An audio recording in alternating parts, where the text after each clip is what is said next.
একবার ভেবে দেখুন, আপনি প্রতিদিন খাবার না খেলে কি হবে? শরীর দুর্বল হয়ে যাবে, তাই না? ঠিক তেমনি আত্মার খাবার হলো নামাজ। কিন্তু আজকের বাস্তবতা হলো অনেক মানুষ নামাজকে গুরুত্বই দিচ্ছে না।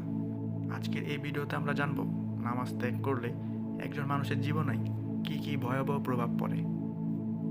নামাজের গুরুত্ব। নামাজ ইসলামের দ্বিতীয় স্তম্ভ। ইসলামে ঈমানের পরে সবচেয়ে গুরুত্বপূর্ণ ইবাদত হলো নামাজ। আল্লাহ তাআলা বলেন, নিশ্চয়ই নামাজ অশ্লীল ও খারাপ কাজ থেকে বিরত রাখে।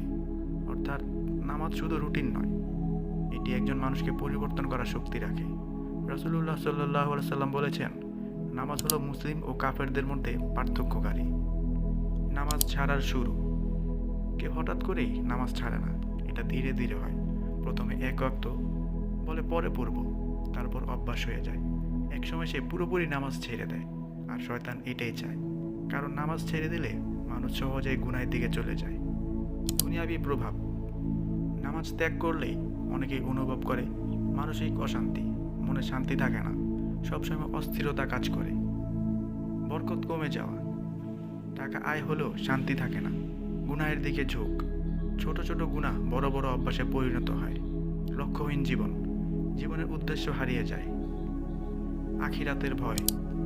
সবচেয়ে ভয়ঙ্কর বিষয় হলো আখিরাত। কোরআন ও হাদিসে কঠোর সতর্কতা এসেছে, যারা নামাজ ছেড়ে দেয় তাদের ব্যাপারে কঠিন হিসাব হবে। কিয়ামতের দিন প্রশ্ন হবে, তুমি নামাজ পড়েছ কিনা? সেদিন টাকা, স্ট্যাটাস, দুনিয়ার কোনো কিছুই কাজে আসবে না। ফিরে আসার সুযোগ। ভাই, এখনও সময় আছে, আল্লাহর দরজা বন্ধ করেননি। আপনি যদি আজ থেকে শুরু করেন, আল্লাহ আপনাকে ক্ষমা করতে পারেন। শুরু করুন ধীরে ধীরে। 5 ওয়াক্ত নামাজ ঠিক করুন, দেরি না করে পড়ুন। দোয়া করুন, হে আল্লাহ, আমাকে স্থির রাখো।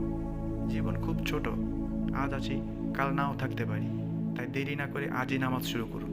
যদি এই ভিডিওটা আপনার হৃদয়ে একটু হলেও প্রভাব ফেলে, তাহলে আমাদের চ্যানেল ইসলামের অনুসন্ধান সাবস্ক্রাইব করুন। আল্লাহ আমাদের সবাইকে হেদায়েত দান করুন। আমিন।